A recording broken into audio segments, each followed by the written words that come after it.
Thank you, Tony. Give Tony a big round of applause. Give Tony a big round of applause. Okay. So now it's time for our featured speaker. And I have the great pleasure and honor to introduce an amazing gentleman here tonight, which I'm sure most of you can agree with that, Randy Taylor. But, and there's a but, who knows what the but is? We have a tradition here at the GNA.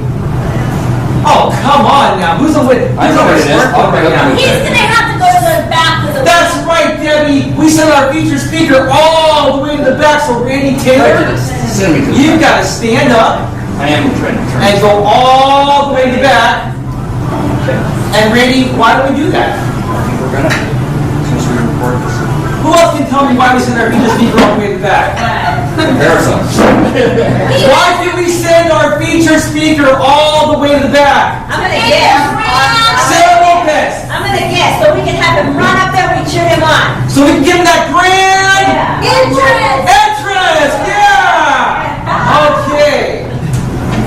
So anyway, I've known Randy Taylor for almost 3 years now. I met him through some other networking means here in the Sacramento Regional Area. What I really liked about Randy when I first met him, he was really, really down to earth, and he didn't try to bar his business on me. He made me aware of what he does, just so we know if we can work together. We've had a great power partnership ever since then. So I'm going to read a brief bio here on Randy, and then we're going to have him charging on in here like a raging bull, right, Randy Taylor? We'll see. Okay, I'm expecting that from you. Okay, so our guest speaker is Randy Taylor with Randy Taylor Financial Services, Randy Taylor After MC, and he's also a sales trainer. His presentation topic tonight is going to be sales begins with the word no. We're going to have some influential networking tips with Randy Taylor here tonight. Who's ready for that? Who's ready for influential networking tips with Randy Taylor? Okay, so Randy Taylor is a very well-known business networker that has 40 years of experience in sales and sales training. He has made a tremendous difference in many people's lives. He is also one of the biggest pay-it-forward types of people. That's true, right? Not only in this local Sacramento Regional Area, but all over Northern California and beyond as well. He is a huge center of influence, and I emphasize huge center of influence. If you have not connected with Randy Taylor, you absolutely must shake his hand and schedule a one-on-one with him before you leave this room here tonight. And this is someone you definitely, like I said, need to shake hands with. In his career, Randy has helped several groups and organizations grow and become very successful. He even volunteers his time to help several nonprofit organizations as one of his many ways of paying it forward to the communities. Randy's 40 years of both sales experience and also in sales training in 3 totally unrelated industries include office products in downtown San Francisco, cancer research sales internationally, and financial services sales, where he was invited to be the keynote speaker on sales at the National Direct Response Convention. So another notable speaking engagement from Randy Taylor includes the California State Convention and Waddell & Reed Financial Advisors. He was also the MC for 3 events, including National Social Media Day in 2011, MC for the Comedy Tweet Up in 2011, which I was actually there, and Randy did a phenomenal job with the video on that. Randy will definitely share that again. I was there. And he was MC at the National Child Abuse Prevention Month of this year. Other interests and hobbies include fitness, fishing, and hypnosis. How many of you are Facebook friends with Randy Taylor? How many of you just love his posts? Aren't they really inspirational? Okay, and they're very, very unique. I love that. He definitely stands out. I participated in them quite frequently because I love him. Acting this year, Randy was on national TV for 2 episodes on the Discovery Channel, the E! Channel, and Bio Channel this year in 2013. He was also on Sacramento Channel 17. He was a spotlight actor in an interview this past spring. And Randy has also appeared in 2 different films at the Crest Theater. And finally, last but not least, he was quoted in Forbes magazine regarding home-based business. So with that being said, please stand up and rise to your feet. Come on now. Please stand up and rise to your feet, everyone. Get a big warm cheer over to Jackie Taylor! Randy, the seat is all yours, my friend. Thank you for being here. I think the introduction is long enough. Presentation, I'm glad to know. So thank you, though. Gee whiz. I'm happy to be in front of some people that I know, and I know people like Sacramento Regional Area. I appreciate that. And what I want to do is a little bit different. Is I have some technology just to keep me on track and maybe keep me from going over. But my main goal is to actually pass on some skills that you can learn like in one day if you practice them with my handout. Okay, and that the difference I'm trying to make between myself and other colleagues in my own, well, not in my own industry, but it's not my main industry, sales training. I'm doing this to help right now. But the point is, without mentioning names, okay, one of my colleagues says, to be an expert at anything, you have to do it 10,000 times. I did 1,000 cold calls with supervision just in my first job in the first year. I think I've done easily over 20,000, and it's hard to imagine, but if you sit down one-on-one, I'll tell you how I did it. But in addition to that, I also had jobs where I worked on the telephone, calling people, and trying to get them to do business with us when I had no product advantages. Talking about the same products they had, the same commissions, the same prices, the same benefits for the clients. I basically had to sell myself and have them look at me as a resource. And I'd have to make 90 phone calls a day trying to contact 30 people. So I'd have 30 conversations where guys were in the middle of their work, they wanted to get rid of me. So I had to learn how to keep people on the phone. So one of the things we're going to do is a couple, it won't be what you're used to, but just a couple quick tips that might help you on the phone, keeping people on the phone that you need to get your message out to, and also getting the people that are too long-winded off of the phone. Okay? And I came up with that by accident, but I'm going to show you how to do that. And then also, how many of you leave phone messages and you get frustrated because people don't call you back? Okay? I have that same situation, but I was fortunate enough to work for a guy once. We had a real short-term lightning in a bottle. For 6 months in my own industry, the insurance industry, there was going to be a raise in rates. A law was going to be passed. And so we worked like crazy, and 6 of us set some records for the industry. And it was unheard of. And part of it was, we would leave phone messages. People would tell us that we're experienced salespeople. Oh, if you don't reach somebody, call 3 times before then leave a message. We had so many people call to follow up on that we left messages, and we tried to make them good so they call us back. And I'm going to tell you how to give deadlines so there's a little sense of urgency in your message. You don't have to lie, you don't have to exaggerate on anything to be effective in sales. And I hope to kind of throw the Reader's Digest version out for you and have that done. And so, in summary, everything I say is going to be something I've either used myself, success-proven idea or tip, or something that I've taught others to do and they've used, and I've been able to witness the success as a trainer. So I'm not going to talk about something I read in a book, although I will quote the book, a couple passages from one of my favorite books. And I will not waste your time with concept. I'm going to assume that you'll believe me that I know what I'm talking about, and I'm just going to say do this, do this, do this, do this, and teach you how to close more effectively than you have before. And believe it or not, that's one of the easiest skills I'm going to teach. And it's normally an hour-and-a-half presentation. I'm going to whittle it down to about 12 minutes. But with 12 minutes, I'll show you only what you need to know. And I think that'll help so that you won't feel like people won't feel pressured, but I'm going to show you how you can take a logical transition from a presentation to, okay, now let's sign forms. Okay? And then what else? There's one other thing. I want to talk about objections. So the idea is I saw this great cartoon once where this little bitty guy in an attaché case with a giant monster that said salesmanship begins with the word no. And I was observing a lot of people in the last 5 years in networking that have great enthusiasm but have not been trained by a Fortune 500 company. And they usually argue with the person. In other words, you win the battle and lose the war by answering the objection too soon. So I'm going to show you how to soften it. Okay? So if we can cover all that, we'll be in good shape. Now bear with me because my strength is not technology. But if we can, I learned more about networking 2 years in acting than I did in 5 years with the groups. And the reason is, they do exactly what we should be doing. Unbelievable. For example, a lot of guys are on a shoestring budget. Even if they get, they go out, first thing they do is go out and raise money. Then they raise money for a trailer. They do the trailer to stimulate interest to raise more money.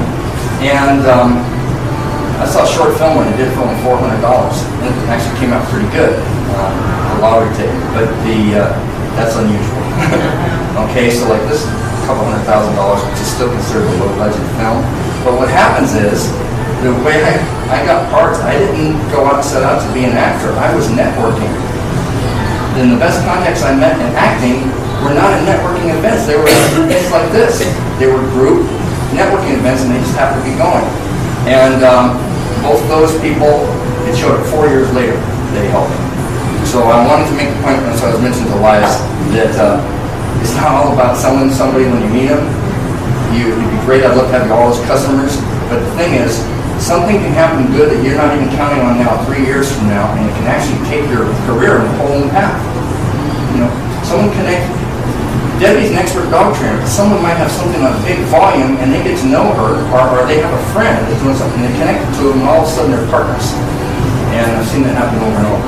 So anyway, that's the deal in networking is, what I did is I went and, because I'm a salesman, I called on places and I found some site locations, what we call site scouting. Got like a tattoo parlor, for example, at one place, and that saved them money, and you know they needed different locations, so I got a few because I wasn't afraid to talk to strangers. I talked to strangers for a living, so anyway. And then they remembered me, and 8 months later, boom. So same thing with this. They called yesterday for something that 2 years ago. Finally, they're approached me on business. So, closing, something a little bit different. I'm going to talk about closing first. That's unusual, but what happens is I got my initial training from Xerox Corporation, and they trained everybody on closing first. They actually thought it was the most important, so you should do it first. Frankly, I'm going to, without the details, it would be another topic, but the most important part of sales is to not present until you've done your fact finding and found out the client's goals well enough so that you can tailor your presentation to only what they want or need. In fact, we get so hung up on our products, we think the features of the products are going to get them excited, when it's usually solving the problem that gets them excited. So I figured the best sale I ever made in my life was comparing my Xerox. I wore a fuchsia tie that was handmade by my wife. I had blue gas station pants for my part-time job. I had a weird looking, blue and gray type, whatever, checkered sports coat that made me look like Herb from WKRP in Cincinnati. and it got hired. So you say Randy dressed to look bad?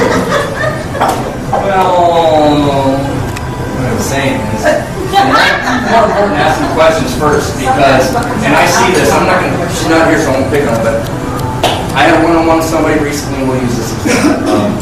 A skincare lady. Okay, the product's fine, no problem with the product. It was a one-on-one, and I was talking to her, and I was trying to give her ideas. I'm trying to connect with her. She wasn't listening at all.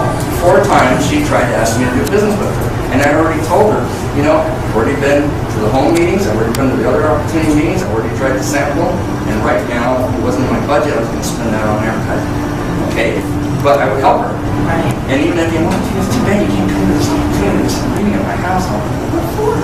Well, the point is, I'm still willing to help that person, but if she had asked me questions, she could either find out that I had the money, that maybe I was just spending on something I shouldn't, or that I had in cash that she doesn't know what I was setting on.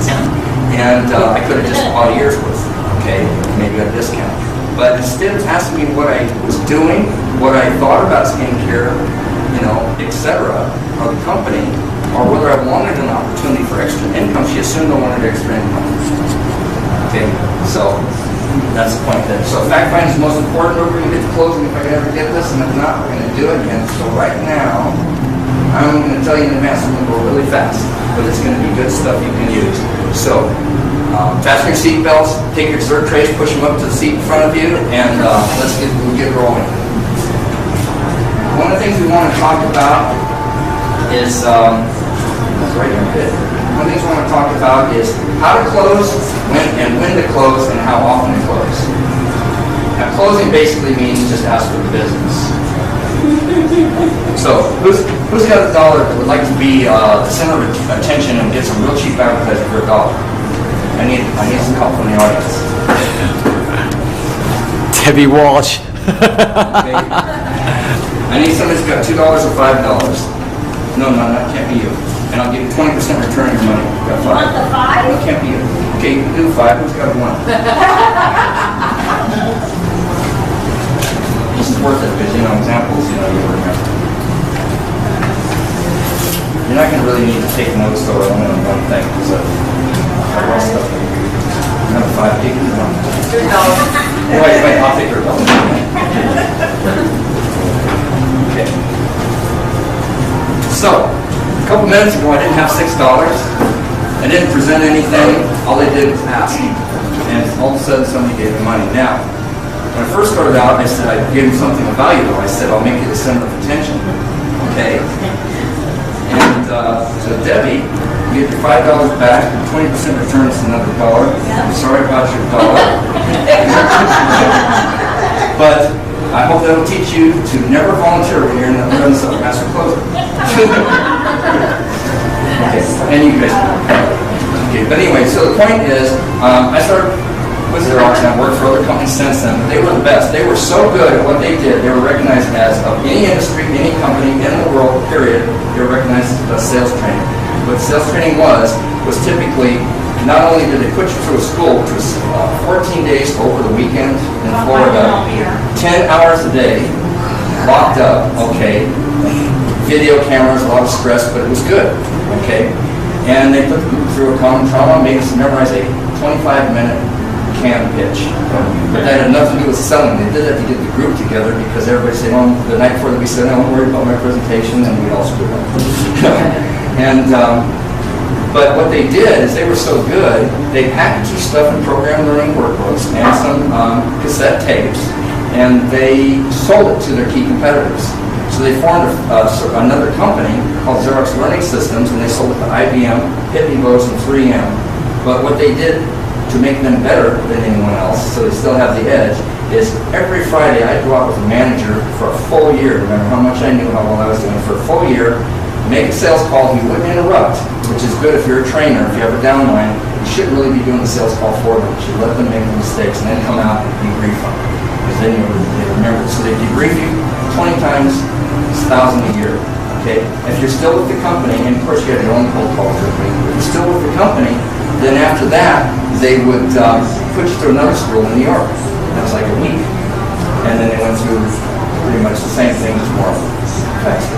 So what happened is, I got out of that training, and then I went in the medical industry because I heard people were making the same amount of money plus the company car and not working as hard, which was true.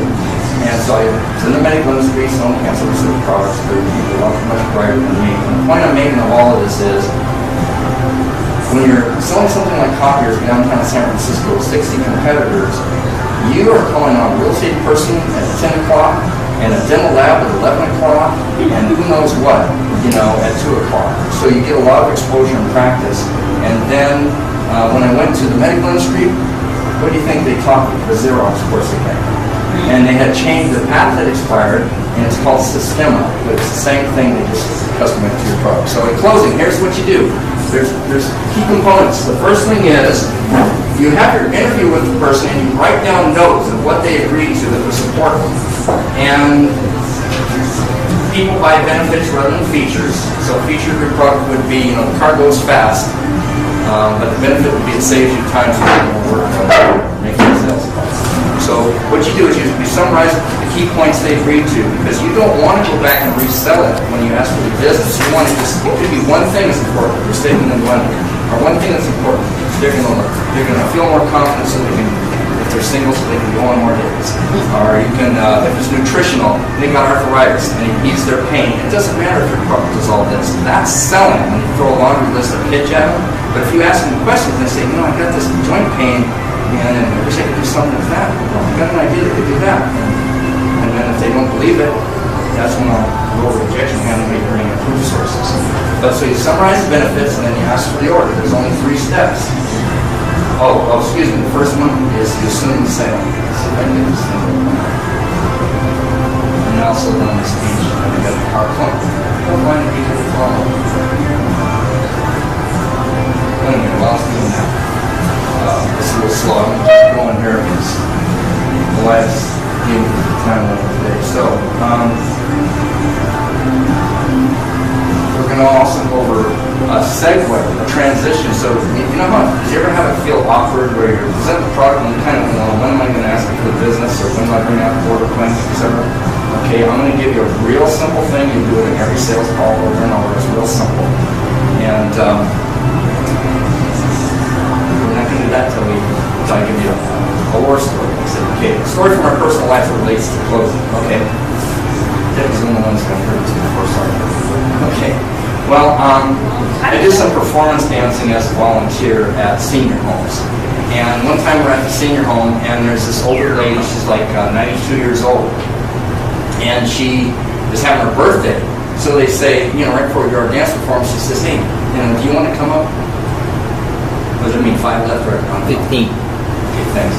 I was trying to do 1, 5, but anyway. I'm not recording this. Oh, we are, yeah. Okay, well anyway, so the deal was, it's her 92nd birthday, thank you. I need a translator, it's sign language, you know. And they say, would you mind coming up and saying something? She goes, no, that's okay, I'm happy to come up. She goes, okay. In the front of the room, she says, first of all, I'm just happy to be alive at 92. And in fact, I want to make a special offer to all the men in the room. Any man that can guess what I'm holding in my hand right now can spend the night with me. Dead silence. Then somebody in the back yells out, an elephant! She goes, close enough, I'll see you soon. Okay, so another example is, it's the ensuing sale. Your attitude is half of it. If you stutter and stammer, and I'm going to tell you how to overcome one of those things. If you stutter and stammer because you're nervous at the point of sale, it looks like you're lying. You know, you want to just do it like water off the duck's back. What I do is a simple tip: is I take any order forms I have, no matter what business I'm in, and I put like a red mark with like an eraser on ink pad, or you can buy the gold stickers or whatever, and everywhere that they have to sign. Number one, it keeps you from having to go back to the house a second time if you miss something. Number two, it makes it easier.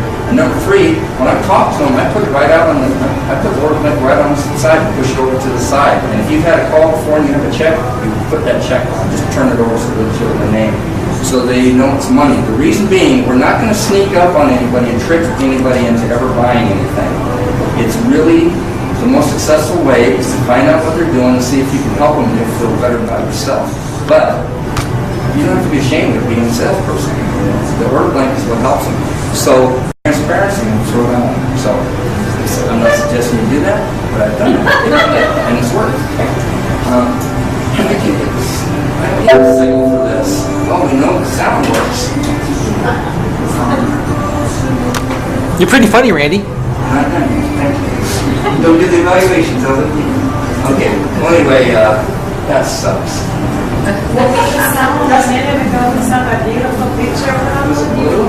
in there with all the people, Sarah and Maybe? Ah! There we go. Gosh, I should be shot. I did this all day, but it worked. He's like my wheels. Yeah. Okay. The thing is, if you don't learn to close, handle objections, and present, you will teach somebody about your product and the benefit, maybe even get them excited, and then a couple weeks later, someone else is going to go in and get the business. And then what do you become? You become a teacher instead of an employed person. You become unemployed real quick. Now, tell me why it's taking so slow. Okay, I'm going to do this, I'm going to do this. Okay. Let's stay in transition. Okay. What you do is you make notes on your presentation, and the reason I'm sitting down, by the way, is I'm going to throw the back off, so it's going to be where we stand and sit down. Okay, is you put, say, a check mark by anything that they thought was interesting, and then when you go to wrap up the sale, you go back, and it's real simple and low pressure. You just say, excuse me a minute, Joe, we've covered quite a bit so far. Let me take a minute to summarize. And it's on the notes you want to write. Okay, and say, okay, for example, first we talked about that you had a problem with, say, joint pain. Okay? And then I had this chondroitin and glucosamine, and because of the way it works, blah, blah, blah, blah, it's been proven to help with joint pain. And then we also talked, and you said that your budget was about $50 a month, and I can do that for you. So based on those two things we've discussed, it looks like we have the basis for a logical business decision. So we talked about this. It looks like that'll work for you. We talked about that. That'll work for you. Forget everything else in your whole product line. Just get it as a customer. And then we'll say it looks like we have a basis for a logical business decision. Now, there are different ways to ask for the business. This is number 3. And And I'm going to give you the worst one first. The first.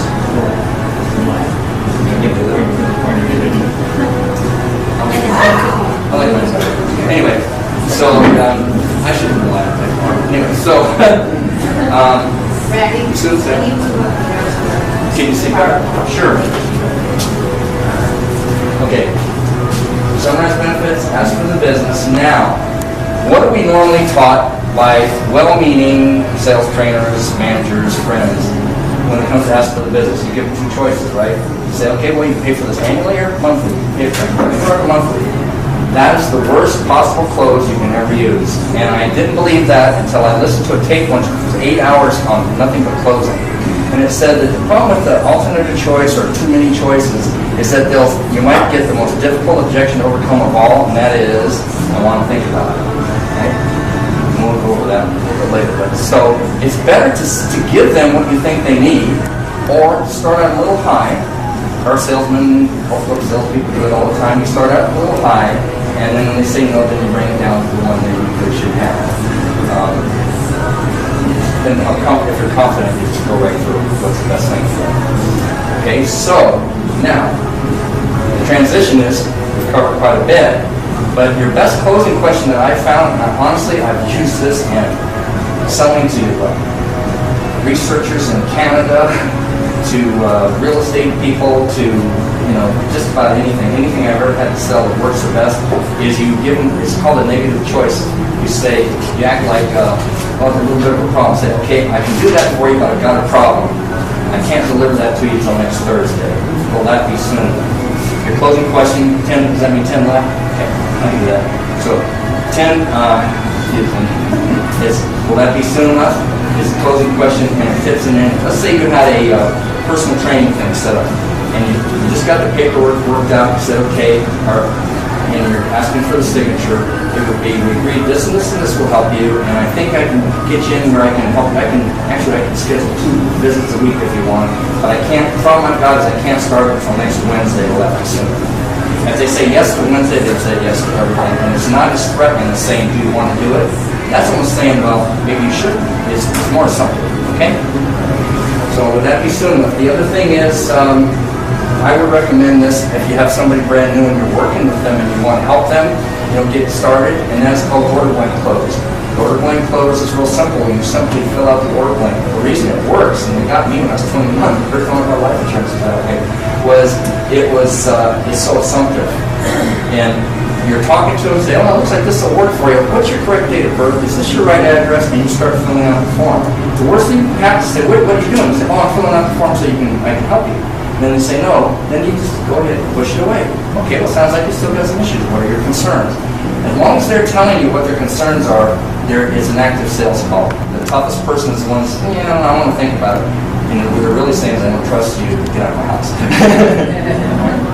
So, the order blank and leading up to a negative, would that be soon enough, are the 2 best. Now, you can't just have one, because they say the most successful salespeople actually succeed on the 5th attempt. And they did there's this wonderful tape here with a friend called by J. Douglas Edwards on closing.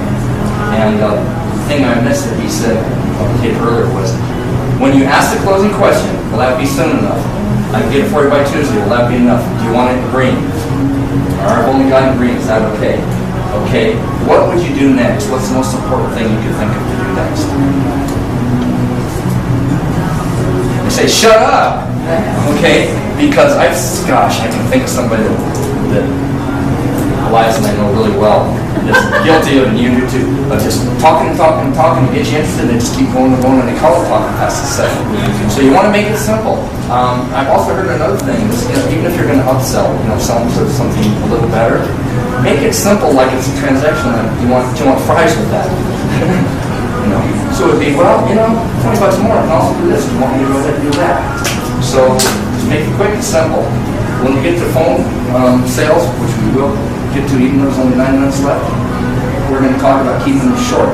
I actually have a single success story I'm very proud of, where I got a guy to commit to $1 million per year for 20 years on life insurance over the phone, never met him in 12 minutes. He had been called for 8 years and no one had ever got him to buy. And the thing was, it was a little different. Is I asked him what he was doing. He had, how much his income was and stuff. And he was in Florida and he had this huge estate. It was like $20 million. You can believe that.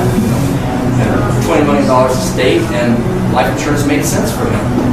And when I explained to him that what it would do and how we work, and that I was going to send him everything in writing, and then all they'd have to do is sign it, send it back with no money, and when I got the offer, I'd help him. We went ahead with it the whole 12 minutes. And so when I was working with these guys, and I had to be working sales manager, that was the goal, trying to keep the calls like 10 to 12 minutes.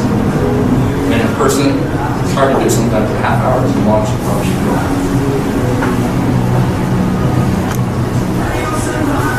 Okay, let's see if we can get to some good stuff.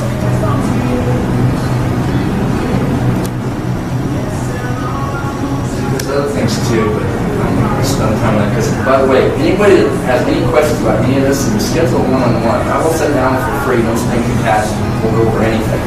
So I'd rather just cover a little further. Trial close is very important. Halfway through your presentation, let's say you get an agreement on anything. Yeah, it sounds like that'll work for me. You say, how soon do you need that? Would be one. That's kind of an aggressive trial close. What you do more is, in fact, in your case, you're talking about neurolinguistic programming. I could see something like that, or heavy therapy. You could say, so you want to quit smoking, or you want to stay on your diet, or you want to not get distracted when you're working. How would that help you if you could do that? And that will exploit it, and they will talk themselves into the sale. You never want to say, you need this, so do this. So you What's stopping you? Is that a good question? It would be okay. It's better than not asking, but at that point, I'd say, it sounds like you've got some concerns. Let me help you. What are you really looking for? Now, I guess I'll stay in closing a little longer because it brings up another question. There's something called Ask John Close. This this works, but I don't like it because I said before you're going to have to do that very wide. But Ask John Close is where you call a boss, and someone says, well, gee, I can't afford $40 a month, or I want to pay it for a credit card. Can you do that? You know the answer is yes. But to make it more powerful, you say, well, I'm not sure. I'll have to ask John. If he says it's okay, do you want it? Okay, then you commit something. Then you call John or your answering machine. He's already told you he wants it, so that's I think the best one up here, believe it or not, is does that fit your budget? yeah. I think most people forget to do that. We're afraid we're going to have a serial connection with the person, and we really won't. You start presenting and you say, I think the best thing for you is $50 a month. Does that fit your budget? If they say no, then you know where you are, and there's no sense going farther. It's a trial close. You want to do it anytime you have agreement. You might even throw the price right then. What they don't like, or I don't like, is I like when someone calls on you and they want to give you a big, long-winded presentation, go through several pages or a canned flip book, and then they'll give you the price. Okay, so let's talk about telephone. First of all, a telephone is way more powerful than you think, and I'm afraid of it just like anyone else, and I make mistakes too. But what happens is, if you block, the first thing you should do is probably block out time. So you get in the habit of, say, every time between 2 and 3 o'clock, you make your calls for your appointments, that's probably priority 1, or you make the follow-up calls for people that haven't bought. Now, on leaving messages, what I found is really helpful is to keep your message short. And the way to learn how to do that is if you call someone, you get the answering machine, recording, push pound, and if it says, press 3 to re-record, go ahead and re-record it. Because I found the second time I always do better. And what I do is I take the same thing I said and just condense it. Get it down to about 25 seconds. Number 1. Number 2, this is really important, is don't, in an attempt to get along with everyone and have everyone be your friend, and I've done this, okay, don't say, call me back when you get a chance. Okay, that makes your information sound less important. So what you do is you say, Joe, I wanted to call you. This is really important. It's 9 o'clock now. I'm going to be in the office till 11. Please call me back. No more information. That's as good as any. If someone's really dodging you, and it's already been to the point of sale, you try to close them, you had a face-to-face interview, and they're just not taking your calls, then you want to do something where you give them a reason to call, and you can say, something came up that's changed the pricing structure since we talked. That could be a sale coming up or a price increase. call me back. I need to talk to you today. And it helped. I saw a guy once, I thought this was going too far. The guy that got me thinking that way, he called somebody, he said, it's absolutely imperative that you call me back. The guy called him back in 10 minutes. What's so important? He goes, well, you know, you're going to miss out on this prices first. It's imperative to me. Okay. So that. Now, I was talking to Elias earlier, and we were talking about, this is kind of funny, but I happened on this one by mistake. It's really good. You call somebody, and you're on the phone with them, and you just can't get them off the phone. The guy's never going to buy, or they're getting psyched. One of your relatives, right? So what you do is you push the star key on your phone. You know where I'm going with this? No. Okay, it'll go, I don't know if mine's on, but it'll go beep, beep. Okay? So then you just let it talk some more, and then you give another 15 seconds, then you go beep, beep, 2 times, right? And then it goes a little farther, and then if it goes a little longer, then you go beep, beep, beep. And by then they'll go, what in the hell is that sound? I'm sorry, that's just my secretary telling me I've got 3 calls on the line in queue. Do you mind if I call you back at 2? Oh, I can. Okay. It actually works. Now, or you can, if you want to make it a little simpler, you can say it's my call waiting. Call waiting. Another call waiting. Sorry about that. But let me call you back at 2. This is important. And then you have to decide where you want to call. Let's see if I put some other things. Oh, another thing.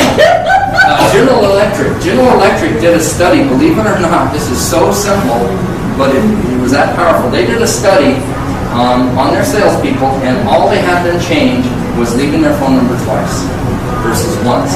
Their sales went up 15% for the entire year. Okay, so what most people do that are in the business that I talk to, they'll give a phone number first, and then a phone number at the end. And I sometimes, if it's a short message, I'll say, I'm going to leave that again a little bit later. This is where I call. We're going to short, but this is still important. Going too fast. Any questions on that? So, okay, keep them short, give them a deadline, and make it clear. So get your phone number. Even if it's a friend of yours, leave the phone number. Okay. Got to start wrapping it up. We're getting low on time. Okay, 2 minutes. What we're going to do now is we're going to cover something very important, and that's handling objections. And in fact, then I'm sorry, I have to go 2 minutes over to get the story. Okay. 2 minutes for the objections. Okay. When someone gives you objections, I think I put notes on that, hopefully, that says what you want to do is rephrase the question. Just like an attorney says, well, it sounds like, Mr. Jones, you're telling me that this is what really happened? Okay, so what you're saying, the guy said it cost too much. So what you're telling me is that the $50 a month is you see the value in the product, but it's the $50 a month that you're uncomfortable with, right? Right.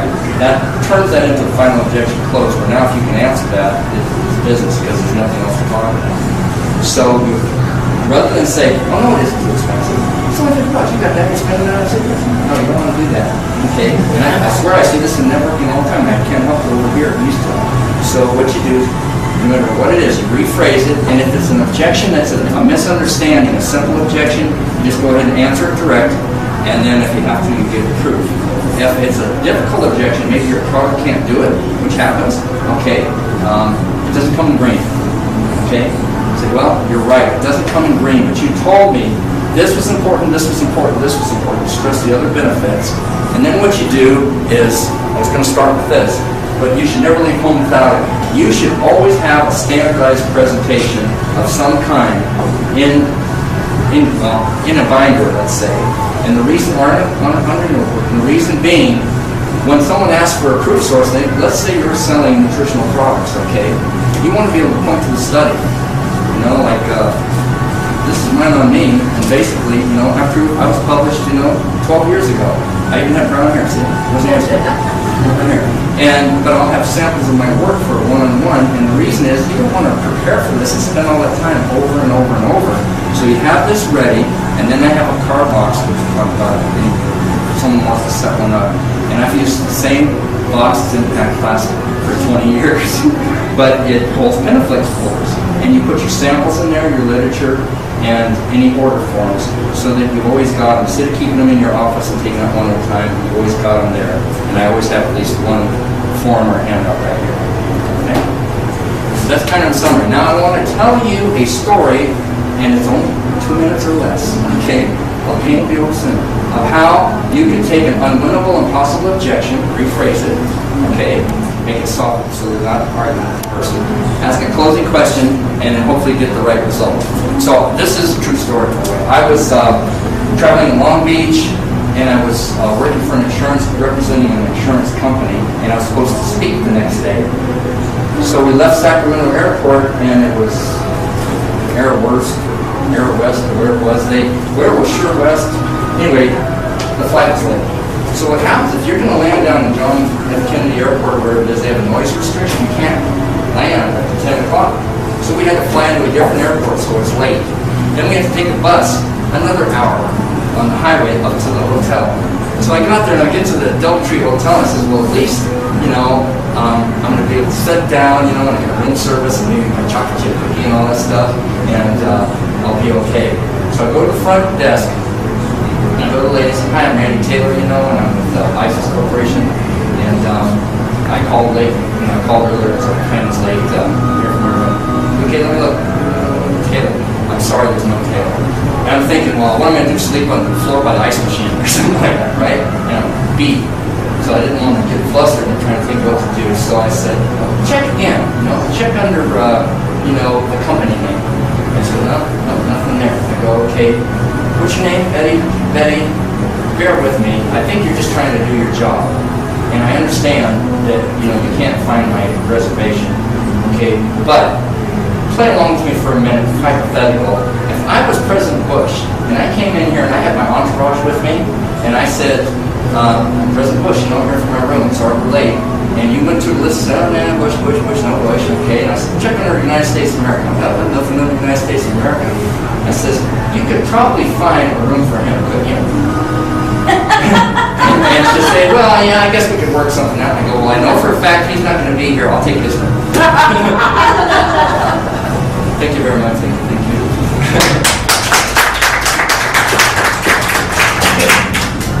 My goal in the meeting is not to promote my business necessarily, but I would like to sit down any of you guys, anybody that's serious about networking. I'll meet you halfway or whatever. I'll buy you a cup of coffee and support. From me, besides the friendships, I don't think I have gotten any business from anyone that I haven't met first. As far as through the networking community. Now, I've had people follow up on Facebook, let's say, but it's only someone I've already had one-on-one. So we should sit down, and the way I do my one-on-ones is I encourage you to present your business, so you don't have to be afraid about presenting business. I'm not asking you to buy anything, because that's not the focus of the meeting, but I do present what I do so that you feel more comfortable referring it, and that's my goal. And other than that, I'll set aside an extra half hour. If anybody has any questions on any of this stuff. I have one question now. Sure. With my business, it's all people calling to inquire about dog training. So it's all via the phone. How do I make the sale right then and there as soon as they call, so I'm not on the phone for a half an hour? Well, how do I do this? Blah, blah, blah, blah, blah, blah. Without giving so much free advice. I know what you're saying. I give a lot of free advice. I give probably way too much free advice. Okay. But the So do free I. advice needs to turn it into more money. Well, some of those people, if they ask you for a price, they're basically just kicking tires and they want to call everybody and find out there's changes. They may not be your best clients anyway, but however, what you want to do is, I was trained countrywide. I did some home loans for a while, and that's pretty tough. You have to call people blind about refinancing. Nobody wants to make those calls.